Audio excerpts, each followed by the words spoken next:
Audacity is a great audio editor, but one of its biggest issues is that you cannot lock the toolbars. How many times has this happened to you? At least you don't have to unsuccessfully try and fail by placing each toolbar individually.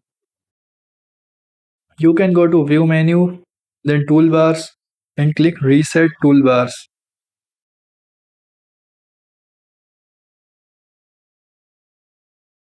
Don't expect a lock feature anytime soon.